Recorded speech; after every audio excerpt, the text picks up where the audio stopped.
반갑습니다. 이번 연구에서 코로나19에 대한 국내 보도와 외국 보도의 비교 분석을 맡은 박정관입니다. 이 연구의 기초 자료가 된 설문조사 중에서 제 눈길을 끈 두 문항이 있습니다. 우선 코로나19 이후 개신교인에 대해 부정적인 감정이 들었다. 여기에 대해서 비개신교인 85%, 기자 75.5%가 그렇다라고 응답을 했습니다. 근데 그 다음 문항이 흥미롭습니다. 정부의 방역 정책에 잘 따르지 않는 일부 교회로 인해 한국 교회 전체가 불이익을 당하고 있다. 여기에 대해서는 조사 대상이 된 모든 집단이 굉장히 높은 비율로 그렇다라고 응답을 했습니다. 비개신교인과 기자만을 볼 때 이 개신교인에 대해서 부정적인 감정이 들면서 일부 교회로 인해 전체 교회가 불이익을 당하고 있다는 것을 인지하고 있었단 말이죠. 그러니까 일부 때문에 전체가 욕을 먹었다라는 뜻이 되겠습니다. 그렇다면 이건 부당한 거죠.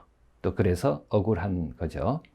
그런데 이것을 교회에 대한 기대치가 높았기 때문이라고 해석을 할 수 있습니다. 예. 이 종교 집단에 대한 기대치가 높은 것은 어떻게 보면 자연스러운 일입니다. 그렇지만 또 다른 관점에서 보면 직관과 이해 차이 때문이 아닌가라고 생각할 수도 있습니다. 이해라고 하는 것은 사실을 다시 한번 점검해 보고, 그리고 사실을 모아서 추론을 한번 해보고, 그 다음에 뭔가를 이렇게 확인하는 그런 과정을 거치는데, 직관은 그런 과정 없이 뭔가 이렇게 딱 어떤 문제에 대해서 이거지 라고 이렇게 즉시적으로 판단을 하게 되는 거죠. 이 직관이 가장 많이 활용되는 영역이 바로 언어 활동입니다. 원어민의 직관이라는 말이 있습니다.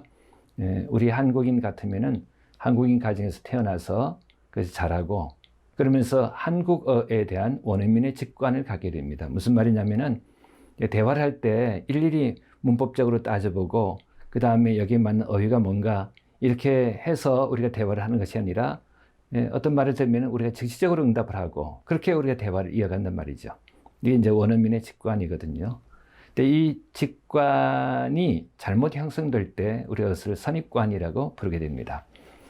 따라서 지금 우리가 다루는 이 문제가 선입관과 사실의 차이 때문일 수도 있지 않겠나. 그러면 사실을 한번 우리가 점검해 보면은 교회 방역이 정말 형편없었나, 그리고 이 방역 당국과 언론의 절차 보도에는 문제가 없었나, 이런 것을 한번 살펴볼 수 있겠습니다.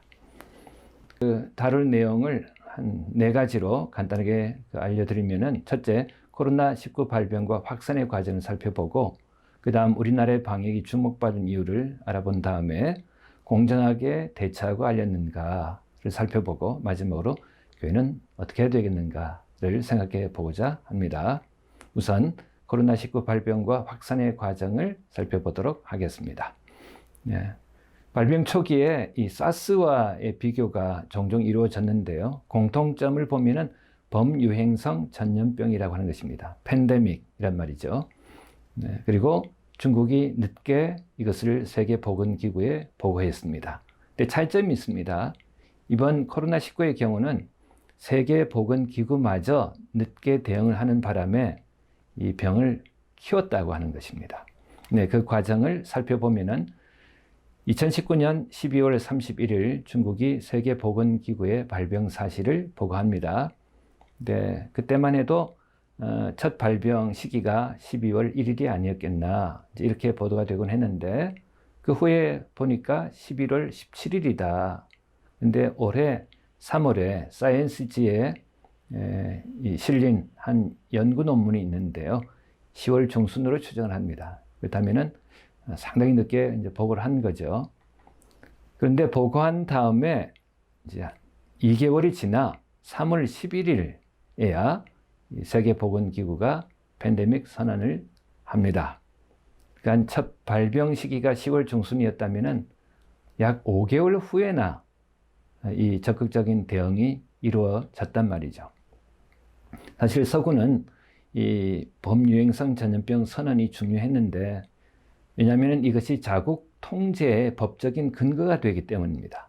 근데 이 시기를 놓쳐서 병이 확산된 다음에, 심각해진 다음에 이 선언이 있었기 때문에 서구의 언론이 상당히 이 격앙된 논조로 이 중국과 세계보건기구를 비판했습니다. 그 대표적인 두 기사를 보면은 2020년 4월 2일 같은 날에 나온 기사입니다. 어틀랜틱지의 기사 제목은 중국은 어떻게 세계보건기구를 속였나? 그리고 이 외교 전문지인 Foreign Policy의 한 글의 제목은 세계보건기구는 어떻게 중국의 코로나 바이러스 공범이 되었나? 상당히 이 격앙된 그런 이 제목이라고 할 수 있습니다. 그러면 우리나라 방역이 주목받은 이유에 대해서 살펴보도록 하겠습니다. 초기에 주목받은 아시아 4개 지역이 있습니다. 이게 싱가포르, 그 다음에 홍콩, 대만, 그리고 맨 위가 우리나라죠. 이 중에 우리나라를 제외한 3나라가 주목을 많이 받았는데 일단 성적이 좋았기 때문에 그리고 이 다 중국계지 않겠어요. 근데 이 중국을 차단한 것 때문에 그래서 이 BBC에 이런 기사가 실렸습니다. 코로나 바이러스, 서구는 아시아로부터 무엇을 배울 수 있었는가. 어쨌든 이런 논지의 기사가 자주 등장하곤 했습니다. 근데 우리나라의 경우는 조금 달랐던 것 같습니다. 왜냐하면 이 방역 성적을 보면은 다른 지역과 확연한 차이를 우리가 볼 수 있거든요. 올해 이제 3월 통계를 보면은 우리나라 사망이 1,700명이었는데 대만은 10명, 싱가포르는 30명. 인구 비례를 따져봐도 상당히 많은 차이가 있죠. 초기에는 우리나라가 1호부터 1년 전에 30명 사망했을 때 다른 지역은 거의 이 사망자가 없었습니다. 그러면 왜 서구 언론이 이렇게 확연히 차이가 남에도 불구하고 한국에 대해서 주목을 했는가? 여기는 두 가지 이유가 있었던 것 같습니다. 우선 한국의 방역 방식이 중국보다 더 민주적이라는 그런 논지의 기사가 실렸습니다. 중국을 비판하기 위한 거죠. 한 예로 뉴욕타임스에 실린 기사 제목을 보면은 코로나 바이러스 위기에서 한국의 도시는 개방적이 되려고 한다. 중국과 대조적으로. 여기서 이제 중국보다 민주적이고 중국보다 투명하고 어쨌든 이제 그런 기사가 났는데 이것이 우리나라에 인용 보도될 때는 중국보다가 생략되면서 우리나라가 민주적이고 개방적이고 그렇게 이제 잘하고 있는 듯이 소개가 되곤 했습니다. 그러나 사실 이 서구 언론이 한국의 이 방역에 대해서 중국과 비교해서 칭찬을 하면서 또 우리를 비판하곤 했는데 왜냐하면은 바로 그 점, 민주적이고 개방적이고 이 점 때문입니다. 무슨 말이냐면은 이 확진자 추적 과정에서 이 개인정보를 노출시키는 것, 이건 이제 인권 문제이기 때문에 그렇습니다. BBC 한 그 기사의 제목을 보면은 코로나 바이러스 사생활, 나만의 정보는 개인정보를 지나치게 노출시키는가? 이 기사를 읽어보면은 개인정보를 지나치게 노출시켜서 일어나는 여러 사례가 소개되고 있습니다. 이제 그것을 보면은 서구가 우리의 방역 방식에 대해서 상당히 우려를 표하고 있었는데 이게 국내에는 잘 보도되지 않았다. 그런데 서구 언론이 한국에 대한 비판을 뭐랄까 좀 드러내놓고 시작했을 때 갑자기 이 서구의 정상들이 다시 말해서 대통령이나 수상이 한국을 칭찬하기 시작했습니다. 그 이유는 자국 선거를 위해서였는데요. 말하자면은 한국이 코로나 바이러스 방역 경험이 있는 그 정부를 계속 밀어줬듯이 우리도 그렇게 하는 것이 좋다. 일관성을 위해서. 이런 논지였습니다. 이 두 가지 내용, 즉 서구 언론이 한국의 방역을 칭찬한 어떤 의도랄까? 그것에 대해서 사실은 국내에 보도된 적이 있습니다. 근데 이런 경우가 워낙 드물었고 그래서 다른 기사에 파묻히는 바람에 어쨌든 우리 국민들은 모두 우리가 굉장히 이렇게 잘하는 것처럼 그렇게 생각을 하고 있었는데 일종의 허상이 된 거죠. 근데 나중에 그 백신 개발에 실패하고 수급도 제대로 되지 않자 우리가 그것을 좀 이제 현실을 보기 시작한 것이 아닌가 이런 생각이 듭니다. 예, 코로나19 관련 정부 방역 당국의 문제점에 대해서 여러 항목을 주면서 이제 응답하도록 했는데요.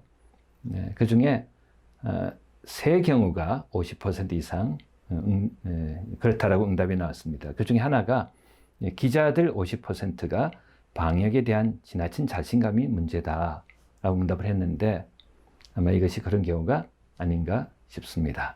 그 다음에는 방역 당국과 언론이 공정하게 대처하고 알렸는가를 살펴보도록 하겠습니다. 먼저 방역의 원칙은 제대로 세웠나? 여기에 우선 입국 금지에 문제가 있는데요. 서구 언론이 이 대만과 홍콩과 싱가포르를 주목한 이유가 있는데 물론 방역 성적이 좋았기 때문이죠. 근데 그 성적이 좋았던 중요한 이유가 바로 이 중국을 차단한 것 때문이었습니다. 우리나라는 그러지 못했습니다. 앞서 본 코로나19 관련 정부 방역 당국의 문제점에 대해서 비개신교인 55.5%, 개신교인 55%가 외국인 입국 금지 조치를 취하지 않은 것으로 보았습니다. 그러니까 국민들이 이제 이런 것을 인식을 하고 있었단 말이죠. 그 다음에는 집합 제한의 원칙이 일관적이었고 공정했는가를 봐야겠습니다.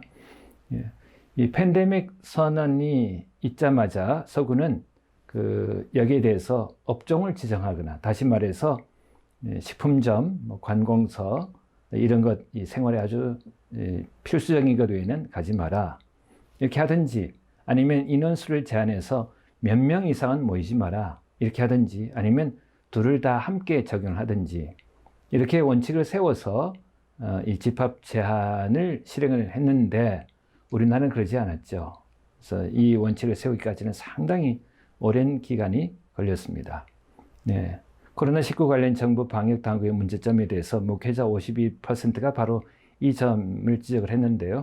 집합시설별 방역 관련 조치가 공정하지 못했다.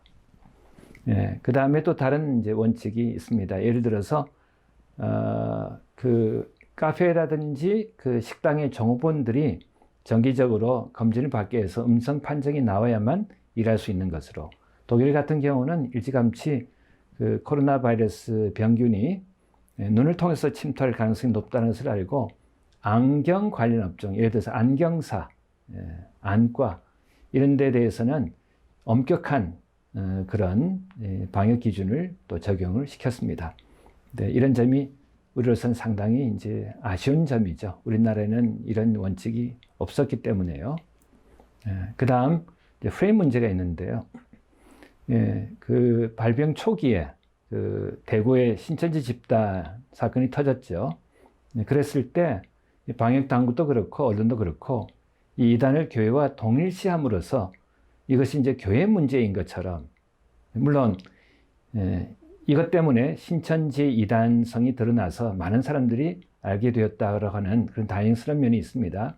그렇지만 그 반대가 되는 면이 있었는데 뭐냐면은 교회가 집중적인 감시 대상이 되어서 그 다음부터는 이 교회 관련 이 보도가 굉장히 잦았단 말이죠. 그런데 그 관련 보도도 자세히 들여다보면은 좀 부당한 점이 많습니다. 우선 일부 교회 문제를 전체 문제로 삼아서 교회발, 마치 이 전체 교회 안에서 문제가 생긴 것처럼 이런 식으로 보도를 했는가 하면은 이게 이제 중요합니다.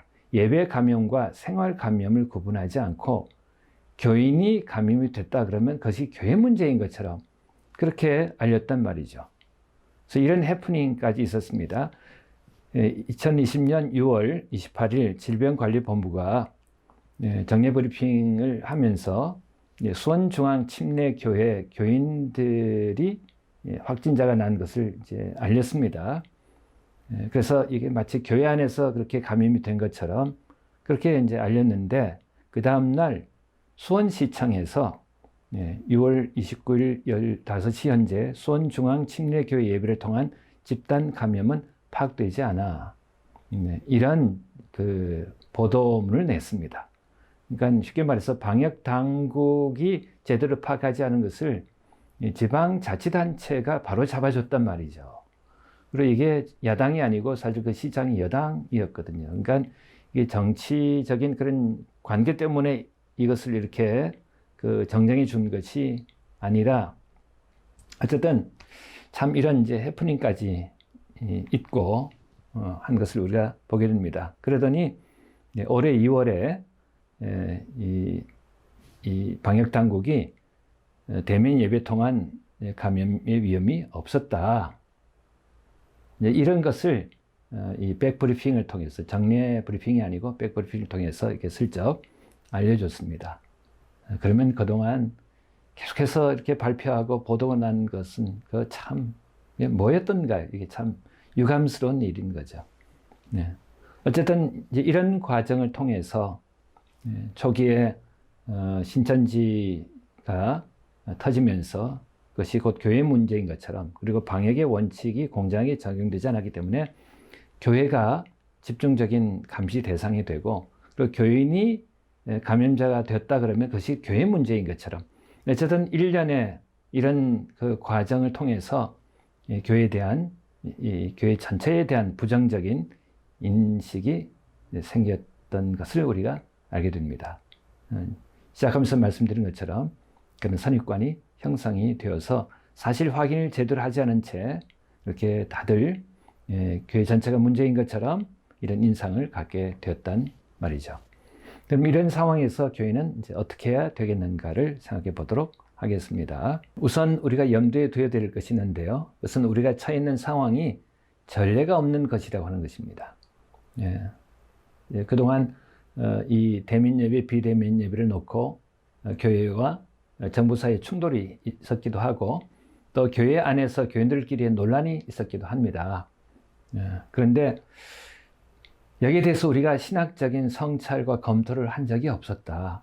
갑자기 당한 일이어서 사실은 이거 어느 정도의 기간을 두고 우리가 이것을 생각해보고 고찰하고 정리를 해야 될 필요가 있는 사안이었는데, 이런 상황에서 너무 우리가 민감하게 이것에 대해서 대응을 하지 않았나, 이런 생각이 하나가 있고요. 그 다음에 교회의 사회적 책임이 있는 거죠. 분명히 하나님이 우리에게 그 부탁하신 계명 2가지가 있는데, 하나님 사랑하고 이웃 사랑하라, 그런 것이라면은 예배도 중요하고 또 사회적 책임도 중요하고, 그런데 여기에 대해서 우리가 제대로 정리할 시간이 없었다라고 하는 것을 우리가 좀 기억했으면 좋겠습니다.